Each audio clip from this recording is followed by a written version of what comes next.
From the dirty back alleys of the internet wrestling community, from the comment section straight to your ear, this is Still Real Radio!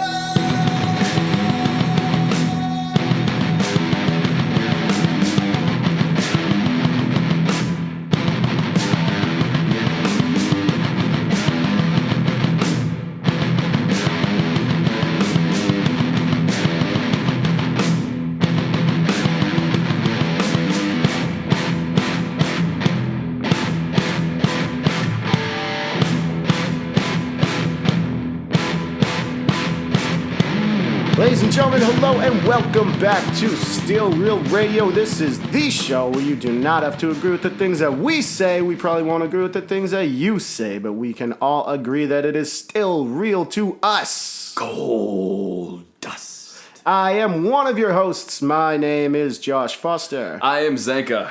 And, of course, another exciting week in the world of professional wrestling. We had the second ever Women's Money in the Bank match. The Great Balls of Fire card is really coming together. What was your big moment from the week? The LeVar Ball Miz segment. It's funny because I think Raw has now had the two worst possible moments in wrestling this year with that and the Bayley segment. So if we're going to do a special card towards the end of the year where you put the worst segments up, I think those might be, seeded at 1 and 2 for I don't see anything topping those two segments. Well, guys, we have a very special interview for you today with UFC Hall of Famer Stephan Bonnar. He is getting into wrestling. He's tag teaming with Phil Baroni. We're going to get into that in just a few minutes. But yeah, obviously the LeVar Ball thing was pretty, it was something. Yeah, it was. I mean, if you guys have listened to our show ever before, you know that I'm into bad shit, and it was bad. So, the whole time, I'm just dying laughing, just seeing, I'm like, this fucking train is totally off the track, and I couldn't take my eyes away. Then when the dude starts taking his shirt off and doing, kung fu moves from, the Karate Kid way back in the day, and you just see the Miz trying to hold it together, I was just like, this is so bad that I'm so into it. Well, WWE, when they go to the Staples Center, Los Angeles, they love their celebrities, but it just so happens they always pick, the wrong freaking celebrities. You know what I mean? These people, the Ball family, they just, weren't really prepared for what they were doing. No, I mean, I tell you one thing, the dude's not afraid to be in front of a crowd, though, man. He was amping that thing up. It was funny, too, because like you said, they always pick the wrong celebrities. They had Sean Merriman right in the front row, and they showed him a few times on camera, but they didn't really acknowledge him. That's a guy who was in development, and, he was going to do a little something. I'm surprised they didn't give him a little shout-out or, have him do a little segment or something. Instead, they had the Ball family come out dropping N-bombs and T-shirts and everything in the world, and... yeah, that was a wild one to watch. Yeah, that was brutal for WWE, especially because they pushed so hard the PG thing, and they've done so well sticking to that, whether you like it or not. They've done really good working in those parameters. And then somebody just comes along and says, the most offensive word they can possibly say on TV, and everybody backstage is probably just like, well, cut it. I'm pretty sure that kid's 15 too, which makes it a little worse. So he's the demographic they're going for, and he's the one dropping N-bombs. So hey, it is what it is, man. I mean, what are you gonna do? He got excited. Hey, who wouldn't be excited? Sitting in the ring with the Miz, Dean Ambrose comes out. I mean, yeah, sometimes those words just pop out, I guess. I don't know. I don't think that wouldn't have been one of the words I would have chosen in that moment. So, yeah, WWE, they had the ladies headlined both shows this week. Raw ended with a gauntlet match, first ever women's gauntlet match. It's just I feel like they're just going to, for the next 6 months, it's just what's the first ever women's thing we can do again? Oh, dude, it's getting, I don't know how you feel about it, but it's getting bad. I remember, I was over it when they were doing it with Charlotte and Sasha from, last year, and they're first ever Hell in a Cell, first ever this, first ever... they're still doing it. It's come on. I can't wait for the first ever Punjabi prison match featuring women. That's next, dude. Yeah, tune in next week to Raw for the first ever women's stairs match. Yeah, it's just we get it, man. I don't know. If you want them treated the same, stop putting these crazy things in front of it. I get it though. They're trying to hype it up, make it seem more special, I guess. So, But even the money, this is the second ever women's money. It's like, how far are we going to go with this, dude? The 14th ever. Yeah. I mean, after a while, doesn't it just become like a Money in the Bank match? Like, how long do you have to go for it? Yeah. Well, I mean, still though, props to the women for making history, and props to WWE for actually pushing the women as, real athletes. Yeah, I gotta say too, I think it's perfect timing too with Glow coming out on Netflix, already getting great reviews and everything too. So I think it's the perfect time where if people are into who don't watch wrestling normally or into Glow, they could come over to WWE and see that the women are still holding it down in a more serious fashion. So it's perfect timing when they started all of this, and it just seems to really be coming together, especially with all the social media and the Justice Warriors and all that. Women are they're getting the big push in the world right now, so good for them.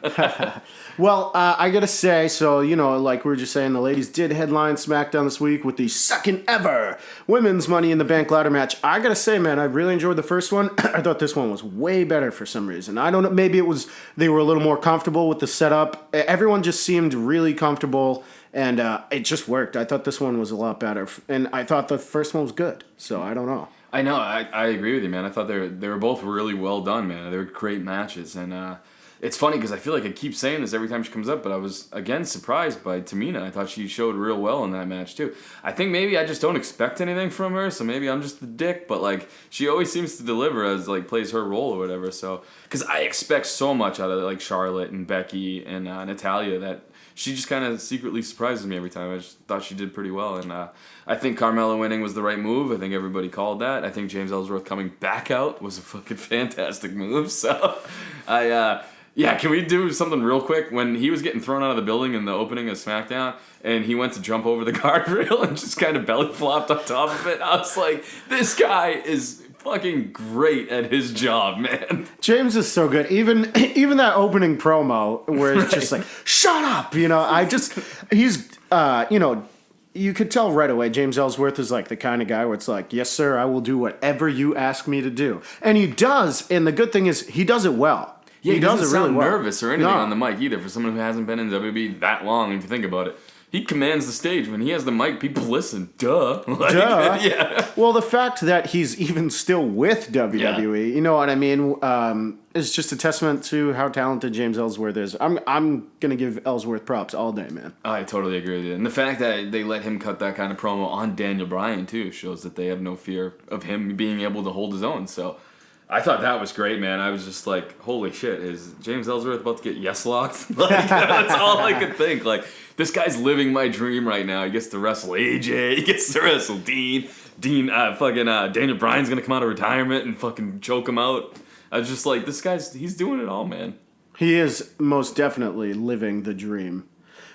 Speaking of Daniel Bryan, we'll segue real quick. Of course, congratulations to the new ROH World Champion, Cody Rhodes. He won the belt, Lowell, Massachusetts, best in the world, Friday night.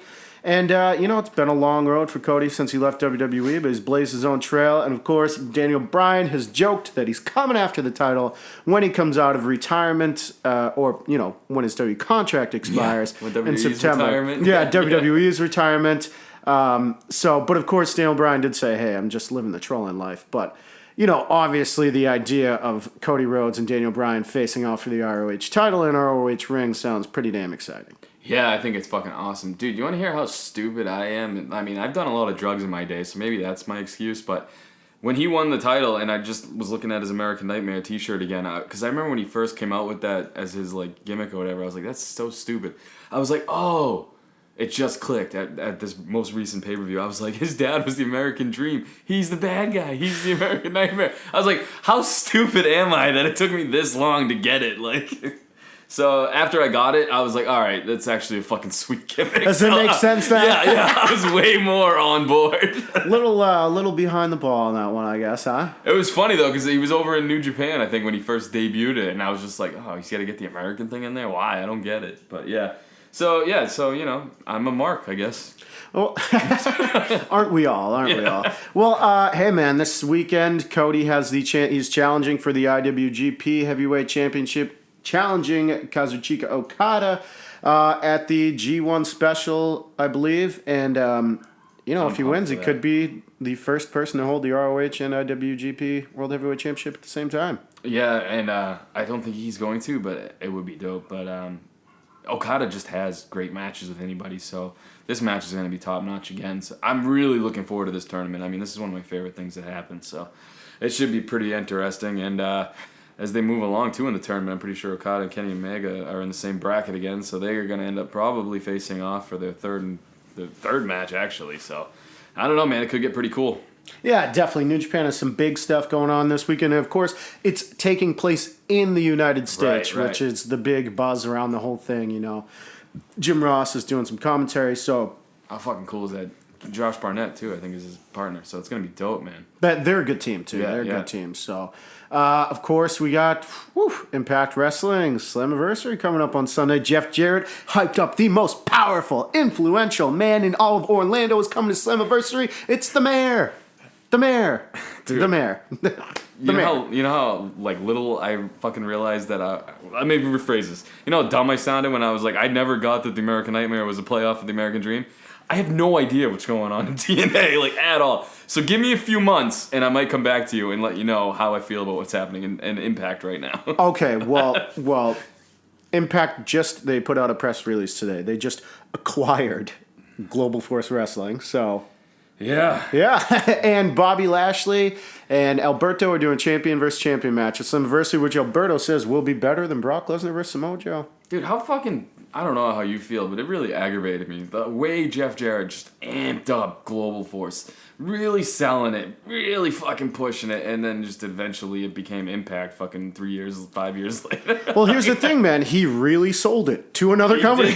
Yeah, I know. He just sold a company that wasn't even a thing to another company. So, hey, he's doing something right. And he was selling the shit out of it when they were fucking having little shows in front of 10 people inside baseball stadiums. So it's like, remember, like, I don't know, 40 podcasts ago, and we were like, he's still hyping this thing up to be they're gonna have the biggest year ever in 2018. He keeps saying it.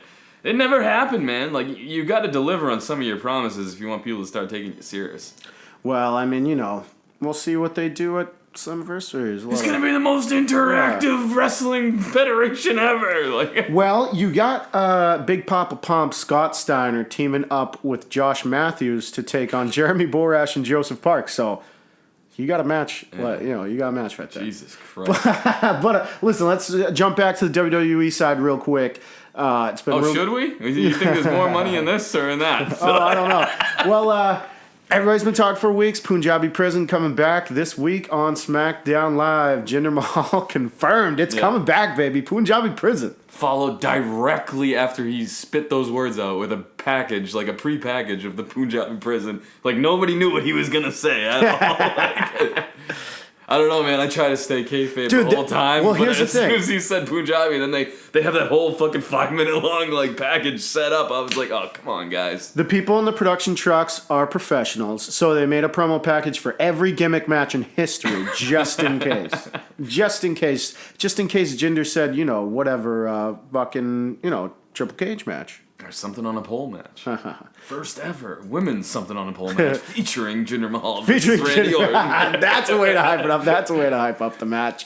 But listen, we got, of course, Battleground coming. We got Great Balls of Fire coming soon. So it's going to be a lot to talk about in the world of WWE. I'm really looking forward to Great Balls of Fire, man. Like I was saying off the podcast, Raw is just doing... I thought this last Raw was really good for me, other than that one awful segment, which I still enjoyed anyway. Everybody's in a storyline right now, and that's the one thing we were harping on them on for a while, where it was just centered around the women's title and the Universal title, or the WWE title when it was over there. Everybody's in a fucking thing now. You got Goldust, Truth, everybody. I mean, their tag teams are all in something. So I enjoyed watching Raw, man. I'm actually really looking forward to Great Balls of Fire, because it's not just for the Universal title anymore. They have the whole undercard has been storylines that they've been building. So Braun and Roman, like, it's just, there's so many. So I just want to say kudos to fucking Raw. Whoa, excuse me. Well, we're getting into summer. We're getting deeper into summer now. July is going to be here in just a few days, possibly even here by the time you listen to this. But, so now this is where they got to start building up towards SummerSlam. They got all the, it always sucks. May and June are kind of like that lull month where the only thing really the only thing you have to look forward to is Money in the Bank. Yeah, and it's always terrible every year, the storylines going into these couple of months, like you were just saying. So I'm glad we're coming out of this. This is always like hibernation for WWE. Yeah. And then they'll do SummerSlam, and then they'll suck again for the rest of the year. And then January comes, and rinse and repeat. So, oh, God. Hey, it's all good, man. Once if you've been watching WWE for more than for several decades, you know how it goes. You know how it 100%, dude. But hey, we're still here. That's what makes us wrestling fans. And there's still some good stuff to look forward to every now and then. So absolutely. I mean, like I would say, I think WWE personally has arguably the best roster they've ever had. I mean, everybody's so damn talented. It's just the storylines leave something to be desired. That's really what it is. Yeah. And I just want to give a shout out again to the people in the production truck. That fucking promo package they showed for John Cena for his return, where they threw in a line that was like, arguably the greatest WWE superstar of all time. And I was just like, yes. I like how when they come out of it, JBL goes, Michael Jordan and, Tiger Woods, you got to put Cena in there. Like, hell yeah, definitely. I mean, it's just like, when they used to do stuff like that, I'm like, oh, I used to get mad, but now I'm just like, sure, whatever. Let's do it. So, man, I don't know. I'm looking forward to Cena's return on the 4th of July. They're having a battle royal to determine who challenges Kevin Owens for the U.S. title. Hopefully Cena just comes out, wins the battle royal, wins the tag team titles, wins the WWE title, wins the U.S. title, becomes the first ever man to hold the SmackDown Live Women's Championship. Hey, man, Cena's coming back with a vengeance. He's loading up on gold, baby. You know who's still coming back, too, is Rusev. I think Rusev's going to spoil Cena's big return. That would be pretty cool because Rusev, he is back in action. He returned at a recent live event, but he has not returned to TV. So that would be really cool. That's a good way to introduce him, yeah. It'd be dope. Because we know that, they have unfinished business. We know they work good together. That's perfect. John Cena is all-American. He's returning on 4th of July. Let's make it happen. I just want my boy Rusev back, so I'm trying to help the writers out that listen to this show, so they could be like, "That's a great idea. Let's do that." So Rusev, you owe me one. Yeah, I just want Rusev back on. I know. But we'll wait and see what happens with SmackDown. Thank you guys so much for listening to us rant about what happened the week of wrestling. We are going to get into our interview with UFC Hall of Famer Stephan Bonnar. He's talking about his journey from MMA into wrestling. He's tag teaming with Phil Baroni. So let's get right into it. All right, well, let's get right down into it. Of course, we got UFC Hall of Famer Stephan Bonnar here. For any fans who don't know, he has started a tag team with Phil Baroni. They are called the Real Shooters. They're hopping into the world of professional wrestling from MMA. So I guess first and foremost, take people into your mindset, where you're at. What made you guys decide to hop into the world of professional wrestling? Well, he's done it before. He actually, he's done a bunch of matches. He's familiar with it. And I've been joking since my 20s, like, I want to do that someday. It's on my bucket list. And, I always been tossing an idea around, all right, when I'm too old to fight, I'll try wrestling. And, been retired and, just hit 40 and I'm bored and need to cross it off my bucket list. And before I know it, I'll be too old to even try it, So it's like, man, it's now or never. What the hell? Plus, going to the gym gets stale. Going to my MMA gyms, usually they ask me to give guys sparring who are getting ready for fights. And, you just want to go and get a sweat on. You're like, damn, why did I even bother coming? Now and I never say no. I gotta do sparring, and then I go to the gym on the plates, and I'm like, what the hell am I even doing this for? I'm retired, like, it's, pointless. And now, like, I got a reason, me and Baroni been lifting together, and it's like I'm motivated to get it. I want to, get strong and preserve, 40s to try to preserve what's left of me. And then I go to the wrestling gym now, and it's like I'm learning new shit, and I'm stimulated. I have fun, and I guess that's the main thing. I mean, same thing back in early 20s. I started doing MMA, pretty much same reason. I was like, man, I was wanting to do it. I'll give it a try. Plus, I'm going in. I'm doing this boxing, jiu-jitsu, like, I've been competing in those. Why, always wanted to do it before. I'll try the MMA thing. It was just going to be a hobby. No plans to be in the UFC. same thing, and one thing led to another. So I have the same mindset with this. A lot of people are asking, talk about your new career path, and it's not a new career. I have no desire to be like the guy in the movie, Randy the Ram in the movie The Wrestler. I have a reason to go to the gym again, learn something new, and then entertain fans and have fun. And I may realize that I'm 40, I'm maybe too old to mix it up with John Jones nowadays, but I'll go in there and slap my submissions on these guys. Like, they're going to be able to stop me. I got to be honest, man. After that promo you cut in Bellator on Tito Ortiz, I was like, this guy is built for pro wrestling. Yes, the only heel turn ever in the sport of MMA. It was the greatest thing I've seen. A lot of people are like, that was so staged and all that. Like, you really think, I went up to Tito and told him what I was going to do? No, I knew what I was going to do. I was going to, tear him a new one verbally, and then end with some sort of statement about having pity and feeling sorry for Jenna Jameson, which I think in of itself is hilarious. And I needed him to react in the way he did, or else the whole thing wouldn't have worked out right. And it did, and it was fun. And that's how I really felt, too. I always thought the guy was a douchebag. And everyone who is training the guy or knowing them, that's all true, too. Like, his old friends are, want to help me. He screwed me over. He owes me money. That's the same story. Like, everywhere I'm like, this guy is just an asshole. And you know what?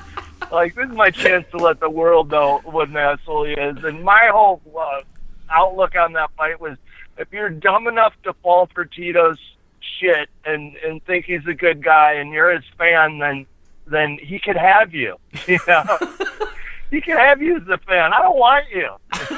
Dude, it was so well done, man. I had to bring it up to give you props, because when I watched it, I was like, this is the greatest heel turn ever. I feel like more people should be. You got to get some eyes on that. It was perfect. You were in the suit. You cut the great promo, and you had that smug look. Like, yeah, I just said that. What are you gonna do? And it worked. I mean, it was like the most watched fight of 2014, and people did tune in to watch that. And Tito likes to say it's because I'm Tito Ortiz, but no, because I laid into you, Tito. So I noticed you guys are rolling with a manager for your tag team. Does that mean you won't be doing as much talking in the world of wrestling? Is he going to talk for you guys? How's that going to work out? Oh, I mean, come on, guys. If I were, if I had the brains of a field mouse like Brock Lesnar, yes. But no, I like to talk. I like to get on the mic. But Brian's a cool guy. He's done a lot of. He runs the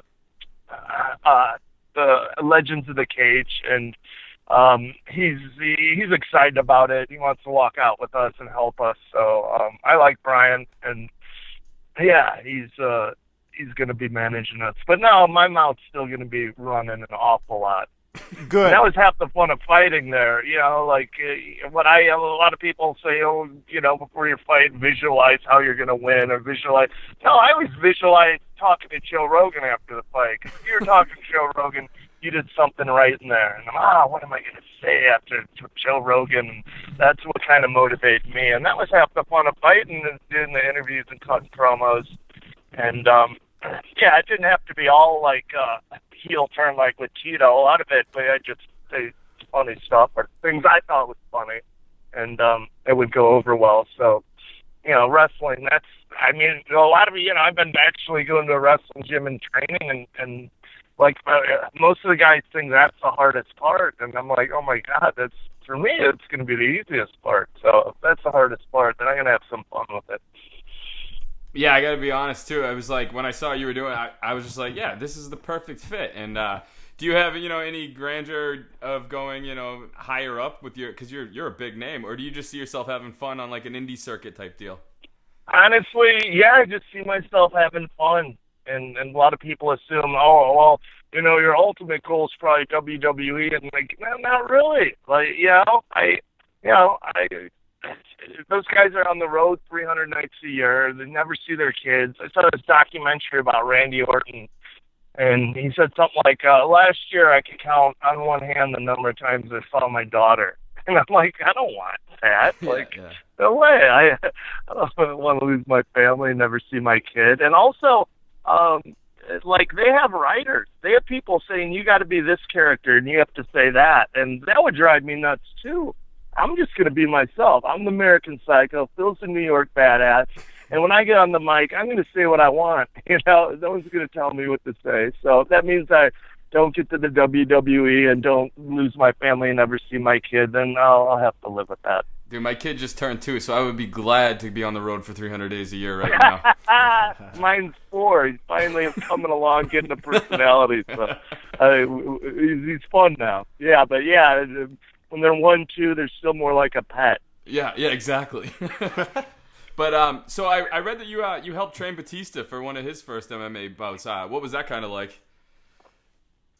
I got to hand the dude. He's 43 years old, and same thing. He's like, hey, this is on my bucket list. I always wanted to do it before I died. I wanted to try MMA, so put him through a training camp, and he worked his ass off. He never complained, did everything we said. And in the fight, he was nervous and stiff at first, got hit with some shots, but did what worked. He did a double leg, worked on his side control a lot.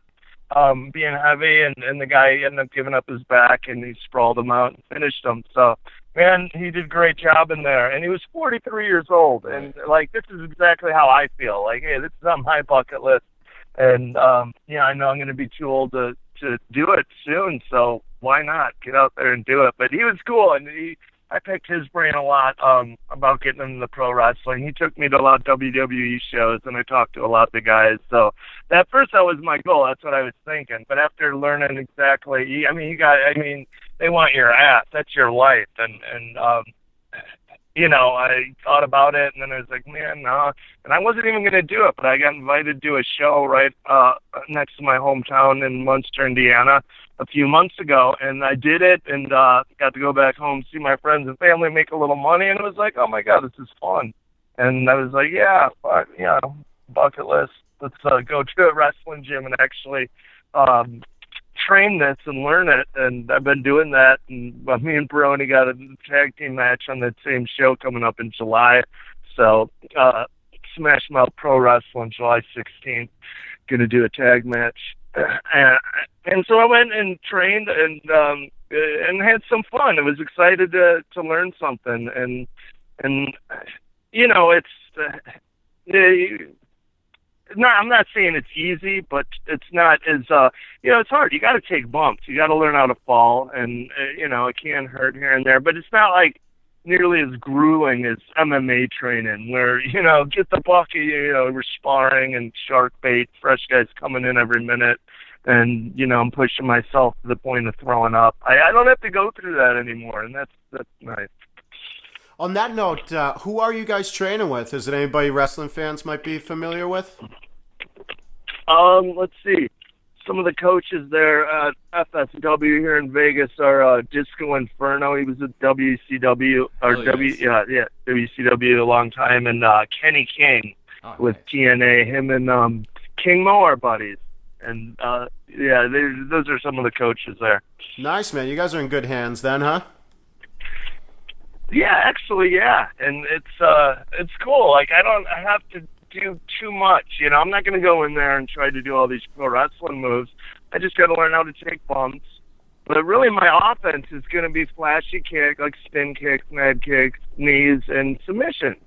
I mean, because a lot of wrestling, the submissions, if you watch it, are really popular. You see like omoplata, neck cranks. You're seeing Samoa Joe. It's called a coquina clutch. It's really a rear naked joke.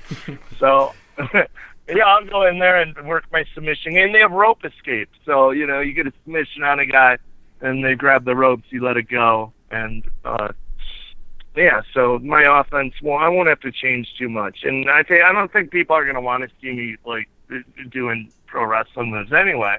They're going to have fun watching me do the moves I normally go for in the octagon. Now, I always hear people say that no one likes getting punched in the face, but I feel like you do. Is this? Am I off on that? You know what? It's not that bad. Because you always bring up that you like it when the blood got a comes. bad rap, you know? Guys like Brock getting punched in the face a bad rap. It's really not that bad. It's especially good. I don't enjoy it, but it's not that bad. And what is cool though in a fight, in the first round when the guy cracks you with a good one, you're like, oh fuck, this hurts hard. But I kind of enjoy getting punched in the fight. Like later on when the guy's losing some steam, then he lands one in the second or third round, and you're like, oh my god, that didn't hurt nearly as bad as it did in the first round. That like motivates me and gives me some energy. So it's yes and no. Now, like it but don't love it. Yeah, definitely. Now, have you given any thought to, like, obviously finishing moves are big in the world of professional wrestling. You're saying you're going to use a lot of submissions. Are you going to go with a submission for your finisher? Are you still trying to decide that? Yeah, I'm still figuring that out. So yeah, really, the one show I did was like a Royal Rumble, so I just threw some head kicks. I threw another guy out. I choked a couple people out, so... Yeah, it's probably a submission, a head kicker, a knee. I don't even know yet. Well, you got plenty of time to figure it out. You got a couple weeks before the tag team match. You guys given any thoughts to what you're going to use for your entrance music? You got a banger lined up? We got Brian Moore, who runs Legends of the Cage. He's working with a musician on a little entrance song, Real Shooters. But in the meantime, I mean, you know, I'd like to come out to some Huey Lewis in the News. It's just really American Psycho. That's a good pick. That's a good pick, you know? That's how it's done. So, I mean, obviously you guys are having a good time, you know, jumping from the world of MMA to pro wrestling. You know, sometimes guys try to make the opposite jump. It doesn't always work out. You know, we were just talking to Jack Swagger. He was saying he's thinking about getting into it. And obviously, you know, CM Punk tried to make the switch last year. It's rumored he might get another fight. I mean, you think it would be any different if he steps back into the octagon? And do you think UFC should give him another shot? Obviously, he's got the name. They're going to get buys. But, you know, is it worth it for them to put him back in there? Yeah, I mean, if he wants to go in there and get worked over again, then, yeah, let him. You know, but even Brock had the sense before he came to the UFC to get a couple tune-up fights and you know get his feet wet in it. And CM Punk didn't do that. I think that was a mistake. You know, try to jump. And also Brock was a D1 national champ wrestler. I mean, then it's a huge advantage. Just like Jack Swagger, if he gets into it, okay. You know, he could always fall back on his wrestling skills. CM Punk, he's not an athlete. He didn't have that experience, so man, he didn't get his feet wet before the UFC, and he's gonna go in there and fight these young guys, man. Yeah, that's, you know, I give him credit. He's got the balls to step in there, but you know, realistically, no, he doesn't have a chance, man. Nowadays, even at his age, like if he was an athlete, it would be tough, you know, in his late 30s. Come into the UFC. I know. So he's past his prime, and he doesn't have a good wrestling base. So yeah, that's tough, man. That's really tough. But if he wants to go in there and get his ass kicked, by all means, let him. I got to go with an Oprah Winfrey type topical question here. I mean, obviously, Conor McGregor and Floyd Weather seem to be. They got the date set and everything. And you were just talking about having a chance. Does Conor have a chance?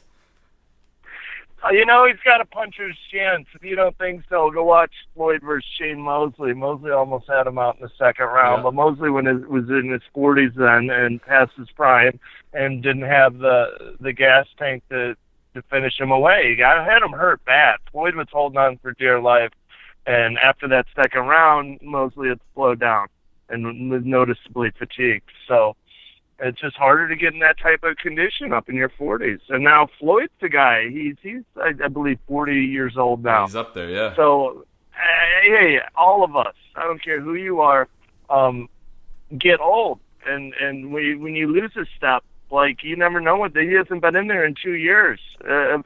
Floyd lost a step, and he's starting to get old. And Conor has a couple good ones. Yeah, it can be interesting. Like, no one's giving Conor a chance. At first, I didn't either, but when I looked into it a little bit more, I watched the fight with Mosley, saw like, oh my God, he's over 40 now. Like, man, what if he slows down and gets old and loses that stuff? What if Conor cracks? Conor's a southpaw. He's got a long reach. And he's going to be harder to hit with his jab. So, yeah, if it goes the distance, no way Conor's winning the decision. But, he's got a puncher's chance for sure. I actually think, if it does go the distance, Conor's actually going to win some rounds, too. Because, Floyd isn't exactly known for, his knockout power. So, I think early on, anyway, I think Conor could steal some rounds. Yeah, I agree, man. I agree. It's not worth putting, $100 on Floyd to make 10. I'll tell you that. Well, you were saying earlier, with wrestling, you guys are doing your thing, trying to have a good time, that you wouldn't want to do the WWE schedule. Obviously, that's a busy schedule. But, other companies like Impact Wrestling seems to be pretty into bringing in MMA guys. Like they had Rampage, King Mo, Josh Barnett. I mean, would you be interested in possibly doing that, if you guys kind of catch fire and they come your way? Sure, why not? Yeah. I fucking love your attitude, dude. Sure, I don't care. I was gonna have fun. It's a hobby. If more comes out of it, who knows? I'll maybe write it for all it's worth. But right now, it's like, to me, I'm just entertaining myself. Because at the end of the day, you got to make yourself laugh. And I noticed that when I went in there and did it the first time, I kind of made myself laugh. Some of the shit I was doing. And, I could get on the mic. I could talk shit. I could be myself. I could be the American Psycho. Yeah, we got Baroni now. He's motivated. He's been back in the gym lifting. We've done a couple. We did a few interviews yesterday during the gym while we were lifting. He takes his weightlifting really seriously. So, we're trying to do an interview, and he's like, okay, I'm done. Bye. And then he comes back in the room I was talking in, like, Bonnar, these weights aren't going to lift themselves. Get your ass out here. Sorry, you're going to have to cut the interview short. Baroni's fucking raging. Well, yeah, man. So, you guys are going to have fun doing the tag team thing. If you guys could, book yourselves, dream book yourselves in a match with any tag team ever, who would you guys want to face? Oh, God, shit. That's a tough question. I'm just, I've been a fan. I was a fan of pro wrestling as a little kid. And, once I started MMA, my whole life was MMA. I forgot to watch Bears games because I was so into MMA. And now that I've been retired, I've been getting back into it and going back and watching, some of the all-time greats, the old guys. And I really like their personalities with, of course, Stone Cold and Brian Pillman, more so when they feuded than when they were a tag team. I really like those guys. And as far as matches, I really like when Brock and Kurt Angle went at it, because you could tell those guys were really rough with each other, and, they were putting it on each other. To me, that was entertaining, and that's the kind of style I want to bring. So, really, as far as tag teams, I don't care what tag team you are, how good you are, where you are. You get the ring with Bonnar and Baroni, and we're going to do what we want. We're supposed to lose. Okay, I'm going to choke you up, put you to sleep. So you're not going to have me back on your show. Okay. I'm taking the belt home with me. Everyone saw what happened. You're going to be breaking all the rules out there. Stop me. Yeah. I've been going to pro wrestling school, and Pro Booston's Baroni's done it a lot before. He's given me a lot of pointers and that. But the biggest thing is I'm just rough, I'm a little rough around the edges, and I need to be a little softer. Be softer, Bonnar. You're too stiff. You're too rough. And because the first show I did, I was like, okay, I'll just kind of touch spar these guys, and you're not supposed to do that. And in Japan, that actually goes over well. So I guess if me and Baroni could go to Japan, they all know him here. It'd be like a pride homecoming for him. Yeah, they love him in Japan, and I've never been there, so yeah, let's go to Japan, do a pro wrestling. I like what he said on the show yesterday. Is how does pro wrestling in Japan compare to when you fought in Pride in Japan? He's like, oh, are you kidding me? when I fought in Pride, man, you get in there, you got to watch what you eat, you got to cut weight, and, you know, you're nervous about the fight, you know, and you got to stay sharp and get your sleep. He goes, when I went in there and did pro wrestling match, you shit me, I was out at the bars chasing pussy all week.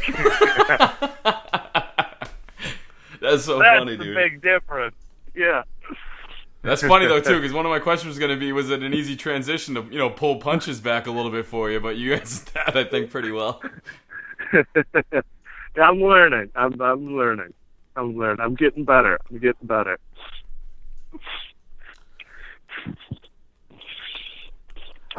Awesome, man. So yeah, you're facing off against Tristan Hayes and Machine, Smash Mouth Pro Wrestling. You guys looking forward to showing them what's up?